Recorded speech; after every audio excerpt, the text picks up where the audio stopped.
Hello everyone, आज का lecture number है 10 डिफरेंशियल इक्वेशन का। पिछले वीडियो में हम लोगों ने देखा था वेरिएबल सेपरेबल मेथड से रिलेटेड एक दो एग्जाम्पल। आज हम लोग देखेंगे उसी से रिलेटेड जो एक्सरसाइज है, एक्सरसाइज नंबर 23.4, इसका हम लोग डिस्कशन करेंगे। यह चैप्टर बहुत ही इम्पोर्टेंट है क्योंकि इसका यूज़ हम लोग जो है homogeneous differential equation, linear differential equation में भी करेंगे। और जहाँ से क्वेश्चन जो है 6 मार्क्स का आता है, मतलब मैक्सिमम जो चांसेस पिछले बार भी बोल चुके हैं कि मैक्सिमम चांसेस 90% चांस रहता है जो 6 मार्क्स का क्वेश्चन आता है वह होमोजेनियस और लीनियर से आता है, नहीं तो फिर ये जो पढ़ रहे हैं वेरिएबल सेपरेबल मेथड उससे आता है। चलिए हम लोग क्वेश्चन नंबर फर्स्ट का सॉल्यूशन करते हैं। गिवन डिफरेंशियल इक्वेशन क्या है? ये है dy by D x is equal to E का power x plus 1 into Y. क्या करना है? सबसे पहला मेरा वर्क क्या था कि वेरिएबल को सेपरेट करना। वेरिएबल को सेपरेट करना मतलब इधर dy है तो y वाला टर्म dy के तरफ, x वाला सारा टर्म dx के तरफ ले जाएंगे। तो इसको हम इस तरह से लिख सकते हैं dy is equal to e raise to the power x plus 1y into d x. अब देखिए इधर dx है तो इधर e का पावर x है, ये मेरा कांस्टेंट है, कोई दिक्कत नहीं। अब ये मेरा y है, इधर dy है, तो इस y वाले टर्म को क्या करेंगे dy के तरफ शिफ्ट कर देंगे। तो ये मेरा हो गया dy by Y is equal to e raise to the power x plus 1 dx। अब देखा जाए ध्यान से तो यहाँ मेरा क्या हो गया, वेरिएबल सेपरेट हो गया है। जब वेरिएबल सेपरेट हो गया है तो उसका बाद हम लोगों का क्या काम है, तो सिंपली उसको इंटीग्रेट करना ऑन इंटीग्रेटिंग बोथ साइड। जब इंटीग्रेट करेंगे तो ये हो जाएगा dy by Y is equal to integration of E का पावर x प्लस 1 dx। अब ध्यान दीजिए, आप लोग पढ़े हुए हैं इंटीग्रेशन में, आप लोग पढ़े होंगे 1 by x, integration of 1 by x dx का इंटीग्रेशन क्या होता है, तो log x होता है। ये आप लोग पढ़े हुए हैं। तो एज सिमिलर 1 बाय वाई का इंटीग्रेशन क्या हो जाएगा, 1 बाय वाई का इंटीग्रेशन हो जाएगा log y।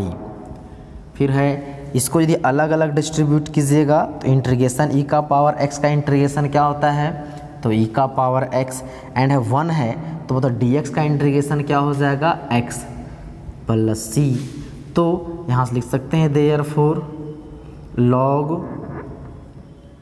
यहाँ पे मोड दे सकते हैं, हो जाएगा e का पावर x प्लस c। ये मेरा क्या हो जाएगा answer.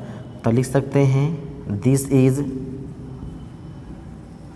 Required solution of given differential equation, ये आंसर। अब ध्यान दीजिए, यदि इस डिफरेंशियल बुक में आंसर आपका ये दिया हुआ है, ये सी मेरा क्या होता है आप लोगों को पता है, इंटीग्रेटिंग कांस्टेंट। अब इस कांस्टेंट के कारण आंसर में चेंजिंग हो सकता है, वो कैसे चेंजिंग होता है अभी देखिएगा। अब ध्यान दीजिए, पहले ही हम लोग जानते हैं कि इंटीग्रेटिंग कांस्टेंट है, यहाँ या तो प्लस सी दीजिए या तो माइनस सी दीजिए।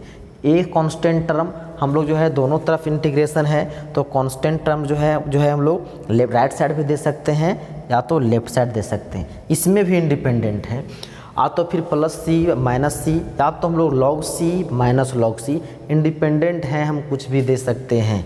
तो यहाँ के बाद हम लोग फिर से देखते हैं, ये मेरा क्या है, ये है मेरा log हो जाएगा क्या चीज़, log y।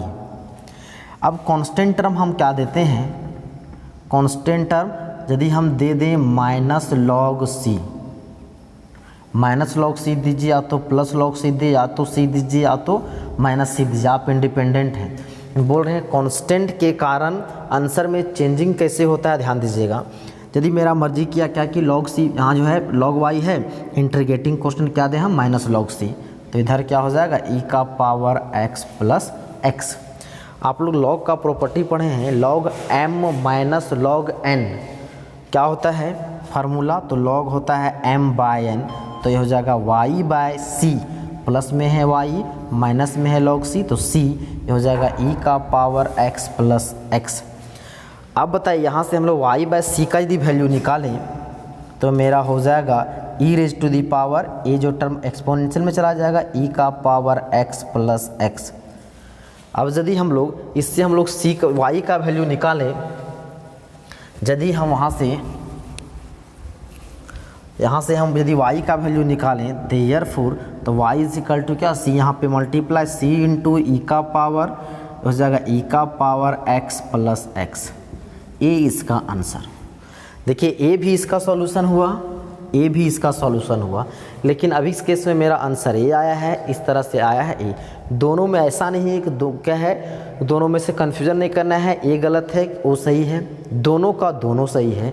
आंसर में चेंजिंग सिर्फ किसके कारण आ रहा है, ध्यान दीजिएगा, सिर्फ और सिर्फ इंटीग्रेटिंग कांस्टेंट के कारण।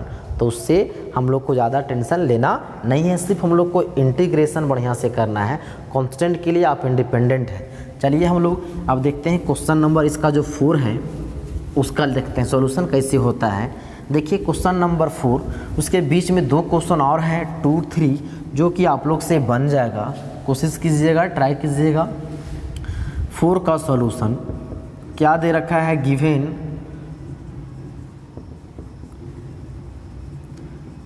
डिफरेंशियल इक्वेशन क्या है, sec square x into 10y dx plus sec square y 10x into d y is equal to 0।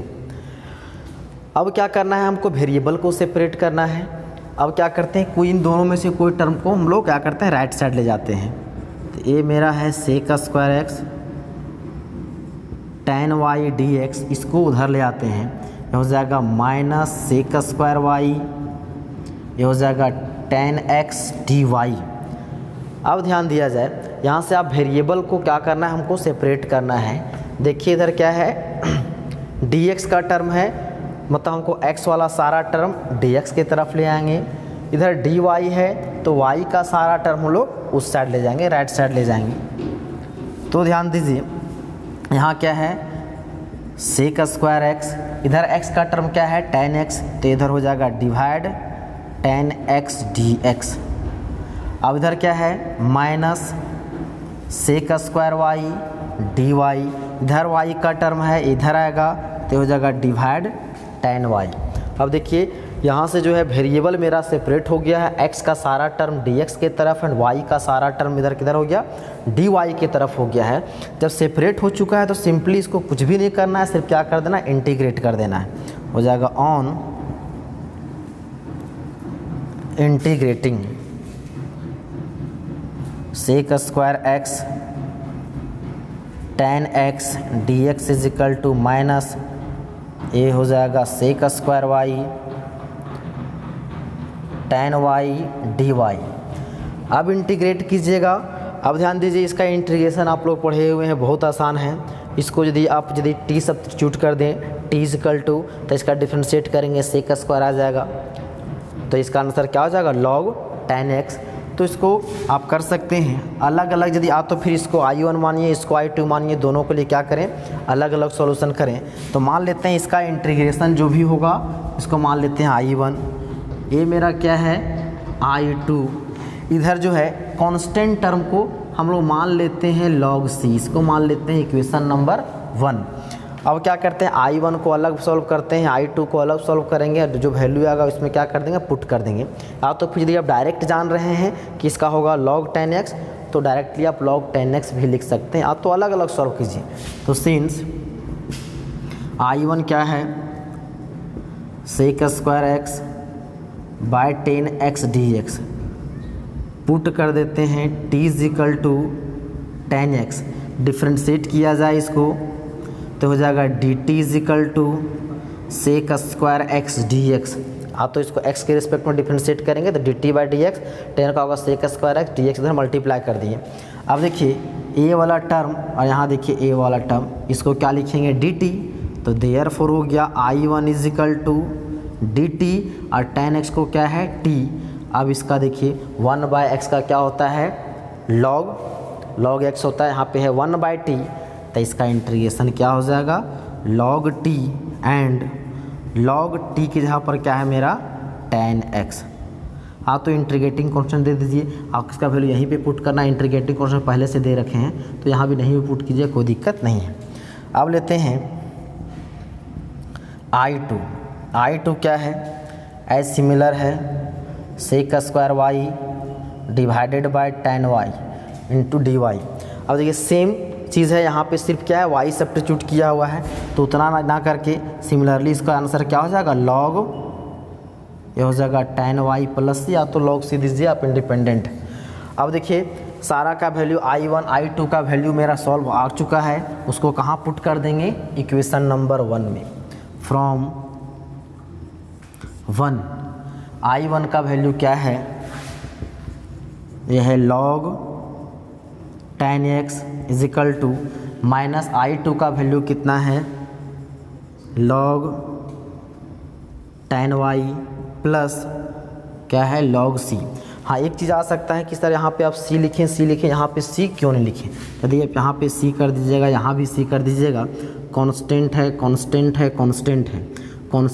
और कांस्टेंट का सम आ तो डिफरेंस भी क्या होता है कांस्टेंट होता है, इसलिए हम इसको नहीं लिखें, आप लिख भी सकते हैं इंडिपेंडेंट। अब ध्यान दीजिए इस वाले लॉग को इधर ले आते हैं लेफ्ट साइड, तो हो जाएगा log of tan x plus log tan y is equal to log c। आप लोग प्रॉपर्टी पढ़े होंगे log m plus log n क्या क्या होता है log m इंटू n, तो इसको हम लिख सकते हैं log m के जहाँ पर यहाँ पे है tan x, n के जहाँ पे है tan y, ये हो जाएगा log c। आप लोग इस तरह भी पढ़े होंगे log दोनों तरफ है इक्वल के, क्या तो log क्या हो जाएगा वह हट जाता है, एलिमिनेट हो जाता है, तो देयरफॉर यहाँ से लिख सकते हैं क्या बच जाएगा tan x into tan y is equal to c। ये मेरा क्या है रिक्वायर्ड आंसर, तो लिख सकते हैं this is required solution of given differential equation. यदि यहाँ पे कांस्टेंट यहाँ पर log c नहीं देते तो इसका आंसर मेरा कुछ दूसरा आता, मतलब log c दिए मेरा ये आंसर आया है, आ तो c दीजिए, आ तो माइनस c दीजिए, आ तो log c दीजिए, आप इंडिपेंडेंट है। चलिए हम लोग अब नेक्स्ट क्वेश्चन देखते हैं। अब देखिए नेक्स्ट क्वेश्चन है क्वेश्चन नंबर 6, इसका सॉल्यूशन करते हैं। गिवन डिफरेंशियल इक्वेशन, ये क्या है 1 minus x square d y plus x y d x is equal to x y square d x. अब हमको क्या करना है, यहाँ पे वेरिएबल सेपरेट करना है। देखिए इधर डी वाई है, डी एक्स है, डी एक्स है, तो यहाँ पे दो डी एक्स है, क्या करते हैं हम लोग डी एक्स कॉमन ले लेते हैं, उससे हम लोग का जो है वेरिएबल सेपरेट करने में क्या होगी सुविधा होगा। क्या करते हैं 1 minus x square d y, इसको उधर ले आते हैं, हो जाएगा x y square d x minus x y d x. अब देखिए 1 minus x square d y is equal to, देखिए इन दोनों में कुछ मेरा कॉमन नज़र आ रहा है, क्या कॉमन है ध्यान से देखिए, यहाँ भी एक्स वाई है, यहाँ भी एक्स वाई है, तो हो जाएगा एक्स वाई क्या बच जाएगा वाई माइनस 1, डी एक्स भी कॉमन था, डी एक्स ले लिए। यहाँ तक तो समझ में आ जाना चाहिए, कोई दिक्कत नहीं होना चाहिए। dx का टर्म था, यहाँ भी dx था, दोनों को एक साइड ले गए, वहाँ से dx कॉमन लिए, dx के साथ साथ देख रहे हैं और कुछ कॉमन है, क्या कॉमन है एक्स वाई कॉमन था, कॉमन ले लिए, यहाँ तक कोई दिक्कत नहीं। अब देखिए यहाँ से हम वेरिएबल को बहुत ही आसानी तरीके से क्या कर सकते हैं सेपरेट कर सकते हैं। इधर dy का टर्म है तो y वाला सारा टर्म हम dy की तरफ ले जाएंगे, यहाँ इधर dx है तो x का सारा टर्म हम लोग राइट साइड ले जाएंगे, कोई दिक्कत नहीं। अब क्या करते हैं dy है तो हो जाएगा dy पाई हो जाएगा y into y minus 1 equal to हो जाएगा x बाय, इधर x का टर्म है इधर ले आएंगे, डिवाइड में हो जाएगा 1 minus x square d x. अब देखिए यहाँ से मेरा वेरिएबल सेपरेट हो गया है, वेरिएबल सेपरेट हो गया है तो क्या कर देंगे इंटीग्रेट ऑन इंटीग्रेटिंग, ये क्या हो जाएगा dy by y into y minus 1 is equal to x by 1 minus x square d x. अब फिर से आप क्या कर सकते हैं, इसको अलग सॉल्व कीजिए, इसको अलग सॉल्व कीजिए, या तो यहीं पे सॉल्व कीजिए, ज़्यादा बेटर होगा कि अलग अलग सॉल्व करने से ज़्यादा सहूलियत होगा। तो क्या करते हैं, इसको मान लेते हैं I1 इज इक्वल टू, इसको मान लेते हैं I2, इधर इंटीग्रेटिंग कांस्टेंट है, हम लोग C मान लेते हैं। C दीजिए, या तो log C दीजिए, आप इंडिपेंडेंट है, उसके लिए कोई रोक टोक नहीं है, आप फ्री हैं। अब I1 क्या है, I1 को हम लोग सॉल्व करते हैं। I1 क्या है, ये मेरा है dy बाय y माइनस 1। अब ये जो y1 का सॉल्यूशन अभी हम लोग दो तरीके से देखेंगे, इसको आप इस तरह भी लिख सकते हैं 1 by y into y minus 1 d y. इसको सॉल्यूशन लोग दो तरीके से देखेंगे। एक सिंपली क्या करेंगे, इसको हम लोग क्या करेंगे, अरेंज कर देंगे तो उसका सॉल्यूशन होगा। तो दूसरा तरीका है, आप लोग पढ़े हुए हैं इस टाइप का कि पार्शियल फ्रैक्शन, इंटीग्रेशन में आप लोग पढ़ के रखे हुए हैं पार्शियल फ्रैक्शन के द्वारा भी इसको आप सॉल्व कर सकते हैं। इसका हम सॉल्यूशन दोनों तरीके से देखेंगे क्या आता है। खैर अभी सिंपल अभी देख लेते हैं, इसको अरेंज करते हैं। क्या इस जो है ये 1 बाय वाई इंटू 1 बाय यहाँ है वाई माइनस 1, मतलब इसको है 1 by y into y minus 1, इसको हम किस फॉर्म में लिख सकते हैं, दो यहाँ पे दो टर्म है, इसको हमको दो क्या है, इन दोनों टर्म को इसको आ तो सम के रूप में, आ तो डिफरेंस के रूप में लिख सकते हैं। यदि लिख सकते हैं, यदि पॉसिबल यदि है, तब उसको हम सिंपलेस्ट फॉर्म में कर देते हैं, ब्रेक कर देते हैं, मेरा काम आसान हो जाएगा, बहुत जल्दी बन जाएगा। पार्शियल फ्रैक्शन में थोड़ा सा लॉन्ग होगा, लेकिन यदि पॉसिबल है इसको ब्रेक करना, ब्रेक कर देते हैं। यदि पॉसिबल नहीं रहता तो जैसे हम लोग पार्शियल फ्रैक्शन जानते हैं ऐसे सिमिलर कर देते हैं। इसको हम लोग लिख सकते हैं, ध्यान दीजिएगा थोड़ा सा, कोशिश कीजिएगा इन दोनों में छोटा वाला टर्म क्या है, y या y माइनस 1, तो जो छोटा वाला टर्म को पहले लिखिएगा, ठीक। अब जो है या तो यहाँ प्लस दीजिए या तो माइनस दीजिए, जब हमको चेक करना होगा कि वहाँ क्या रखने से काम होगा। यदि हम लोग क्या दे दें, प्लस दे दें। अब यदि इसको सॉल्व करें, सॉल्व करें तो सॉल्व कीजिएगा तो क्या हो जाएगा, y इंटू वाई माइनस 1, ये हो जाएगा y प्लस वाई माइनस 1, तो क्या हो जाएगा, देखिए ये हो जाएगा मेरा 2y minus 1 y into y minus 1। ये नीचे वाला तो टर्म तो है, लेकिन ऊपर वाला मेरा यहाँ पे नहीं आ रहा है, क्योंकि ऊपर में क्या है मेरा 1 है, तो यहाँ हम प्लस नहीं देंगे। चलिए हम लोग माइनस दे के देखते हैं, माइनस देते हैं। यदि माइनस दे देंगे तो यहाँ पे ऐसा हो जाएगा, तो हो जाएगा y minus y minus minus plus 1 by y into y minus 1, y will cancel, तो होगा 1 by y into y minus 1। अब ये देखिए ये इसके बराबर आ गया, मतलब इसको हम इस फॉर्म में लिख सकते हैं। जब लिख सकते हैं तो इसका इंटीग्रेशन तो हम लोग जानते हैं, तब लिख सकते हैं इसको इंटीग्रेशन, इसलिए बोलते हैं इसको हम क्या किए तो अरेंज कर दिए। यदि अरेंज करना पॉसिबल नहीं होता तो क्या करते हैं हम, जैसा पार्शियल फ्रैक्शन जो मेथड था उसके अनुसार से हम लोग उसका सॉल्यूशन करते। हम लोग उसको भी देखेंगे कि उसका सॉल्यूशन हम लोग किस तरह से करते हैं। खैर आप लोग पढ़े हुए हैं तो ज़्यादा टेंशन नहीं है। अब यदि अलग अलग कर दीजिएगा तो जगह 1 by integration 1 by y minus 1 d y minus 1 by y d y. अब 1 बाय वाई का इंटीग्रेशन क्या होता है, ये होता है log y माइनस 1 हो जाएगा, ये हो जाएगा log of y, log y हो जाएगा, प्लस c दीजिए माइनस c दीजिए, आप इंडिपेंडेंट हैं उसके लिए कोई दिक्कत नहीं है। ये मेरा आ गया किसका, y1 का। तो आप तो फिर इसको आप ऐसे भी लिख सकते हैं, log y minus 1 divided by y plus c, ऐसा भी दे सकते हैं, क्योंकि ये होगा log m minus log n, तो log m बाय n। ये मेरा हो गया I1 का। अब लेते हैं अगेन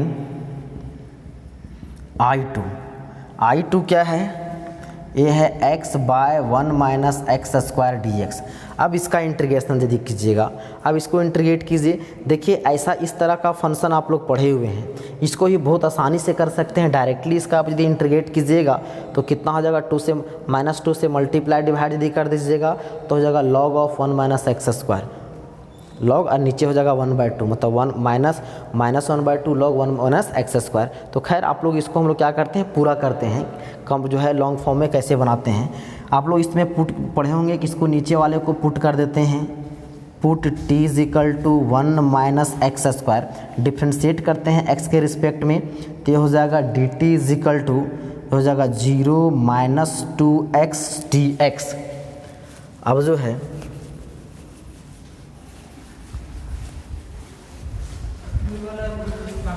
dx, अब यहाँ से क्या हो जाएगा, देयरफॉर यदि यहाँ से हम dx का वैल्यू निकालना चाहे तो क्या हो जाएगा, माइनस dt/2x। तो क्या लेते हैं, therefore I2 is equal to, I2 यहाँ पे क्या है, x है, ये x है, और है इसको हम क्या माने 1 माइनस स्क्वायर को t, और जो है dx के यहाँ पर क्या है, minus dt/2x, 2x will cancel, क्या बच गया, माइनस 1/2 माइनस है, और हो जाएगा 1/t dt। अब 1/2 integration of 1/t is equal to log t plus c, वो minus 1/2 log putting the value of t 1 minus x square plus c। यहाँ तक तो सही में आ गया होगा। अब ध्यान दिए तो आप तो इसको आप इस तरह और कर सकते हैं, माइनस रहने देते हैं, लॉग इसको आप लिख सकते हैं, ये जो है आप लोग एक प्रॉपर्टी पढ़े होंगे लॉग में, लॉग x का पावर n रहता है तो पावर मल्टीप्लाई हो जाता है, होता है n log n into log x। यहाँ पे 1/2 है, मतलब ये पावर ऊपर चला जाएगा 1/2 प्लस c। अभी आप लोग पढ़े हुए हैं, पावर है 1/2 मतलब √1 माइनस एक्स स्क्वायर, लिख सकते हैं ना ऐसा। ये मेरा हो गया, किसका सॉल्यूशन है मेरा है भाई, तो I2 का सॉल्यूशन है। अब इन दोनों I1 और I2 का वैल्यू कहाँ पुट कर देंगे, इक्वेशन नंबर 1 में। तो क्या कर देते हैं, फ्रॉम 1 क्या है, I1 is equal to I2 plus C की जगह पर क्या करते हैं, लॉग दे देते हैं, क्योंकि यहाँ भी लॉग में आया है, यहाँ भी लॉग में दिया आया है, ताकि लॉग मेरा क्या हो जाएगा, एलिमिनेट हो जाएगा। अब नहीं भी लॉग दे दीजिएगा उससे कोई दिक्कत नहीं है। तो क्या करते हैं, यहाँ पे हम लोग log C दे देते हैं, log C। अब ध्यान दीजिए,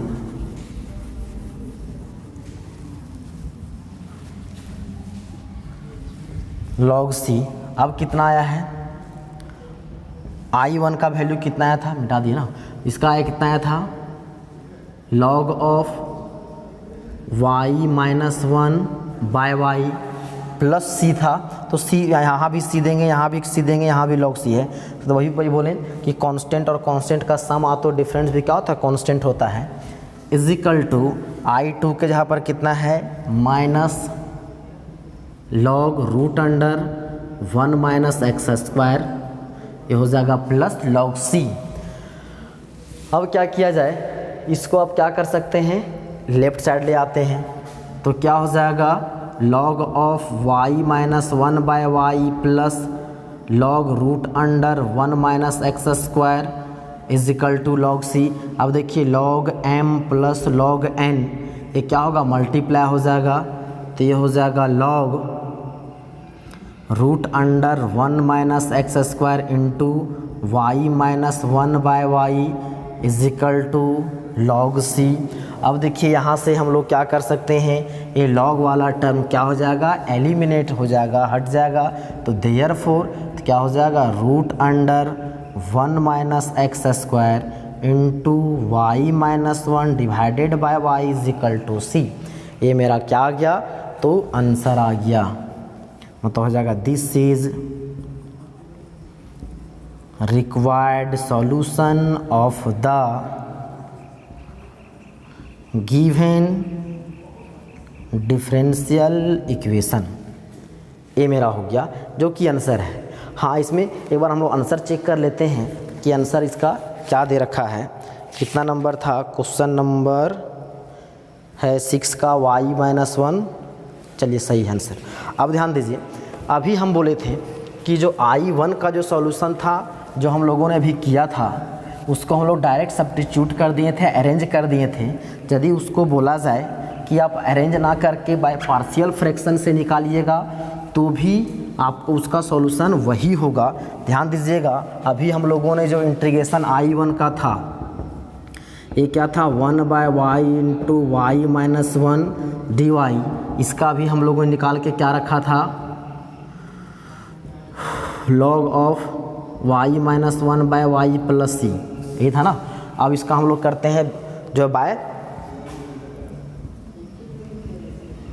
पार्शियल फ्रैक्शन। क्या है, I1 इतना दे रखा है, लेट करते हैं, इसको लिख सकते हैं 1/y y माइनस 1, इसको पार्शियल फ्रैक्शन में आप लोग पढ़े हैं इस तरह से कि a/y माइनस 1, आप तो इसको लिखिए, इसको लिख दिए y माइनस 1 प्लस ये हो जाएगा b/y, तो ये मेरा हो जाएगा 1/y इंटू वाई माइनस 1, ये हो जाएगा ay plus b into y minus 1, तो y इंटू वाई माइनस 1 ये कट गया, हो जाएगा a इज इक्वल टू ये हो गया ay plus by minus b। 1 is equal to दोनों में कॉमन क्या है y, ये हो जाएगा a plus b minus b। यहाँ हम लोग क्या करते थे कि वेरिएबल के कोफिशिएंट को हम वेरिएबल के कोफिशिएंट से इक्वेट करते थे, कांस्टेंट टर्म को कांस्टेंट टर्म से इक्वेट करते थे। तो equating the similar term on both side, जब इक्वेट करेंगे तो देखिए यहाँ जो y है तो y का कोफिशिएंट कुछ भी नहीं मतलब 0, तो देयरफॉर यहाँ से लिख सकते हैं, यहाँ हो जाएगा मेरा a plus b is equal to 0। ये मेरा कांस्टेंट टर्म क्या है माइनस b, यहाँ कांस्टेंट क्या है 1, तो हो जाएगा minus b is equal to 1, therefore b is equal to हो जाएगा 1, sorry b is equal to minus 1। जब b का वैल्यू माइनस 1 है तो देयरफॉर b का वैल्यू यहाँ पे पुट कर देंगे तो a का वैल्यू क्या हो जाएगा 1, यहाँ तो इसमें आ गया होगा, मतलब ये वैल्यू कहाँ पुट कर देंगे, a का वैल्यू यहाँ एंड b का वैल्यू यहाँ पुट कर देंगे। देयरफॉर इसको लिख सकते हैं 1/y y minus 1 is equal to, a के जगह पर हो जाएगा 1/y माइनस 1, b की जगह पर कितना था माइनस 1/y, ये मेरा क्या हो गया 1/y माइनस 1 डिवाइडेड बाई इतना, ये आ गया 1/y माइनस 1। अब हम लोग अरेंज किए थे तो गौर किए होंगे कि यही टर्म आया था जो अरेंज करके लाए थे, तो पार्शियल फ्रैक्शन के द्वारा हमको इतना प्रोसेस लंबा जाना पड़ा और थोड़ा सा अरेंज कर दिए तो इतना ही आ गया था। तो यदि संभव है अरेंज करना तो अरेंज कर दीजिएगा, टाइम बचत होगा। और यदि बोल देगा कोई क्वेश्चन बोल देगा पार्शियल फ्रैक्शन, यदि एक्सरसाइज पढ़े होंगे तो उसको पार्शियल फ्रैक्शन के द्वारा ही बनाना है, लेकिन डिफरेंशियल इक्वेशन पढ़े हैं तो डायरेक्ट आप अरेंज भी कर सकते हैं। अब यहाँ से हो जाएगा 1/, यदि दोनों इंटीग्रेशन था तो हो जाएगा 1/y minus 1 minus 1/y dy, और इसका इंटीग्रेशन अभी हम लोगों ने किया है, जो इसका आंसर ए ला के रखा था। तो मतलब पार्शियल फ्रैक्शन से बनाइएगा तो भी आंसर वही आया, हम लोग जो है सब्स्टिट्यूट कर दिए थे, अरेंज किए तो भी आंसर वही था। मतलब आज हम लोगों ने देखा 2-3 क्वेश्चन देखे कि दिया गया डिफरेंशियल इक्वेशन में वेरिएबल को सेपरेट करने के बाद हम लोग उसका सॉल्यूशन कैसे करते हैं। हाँ, शुरू में है थोड़ा सा टफ लगेगा लेकिन बहुत ही आसान है, प्रैक्टिस कीजिएगा, क्वेश्चन आप लोग को समझ में आ जाएगा। तो बहुत सारा इसमें क्वेश्चन दे के रखा है, उसमें आपको सॉल्व कीजिएगा और उसके आगे क्वेश्चन नंबर 6 के बाद हम लोग नेक्स्ट वीडियो में डिस्कस करेंगे। आज के लिए इतना ही, धन्यवाद।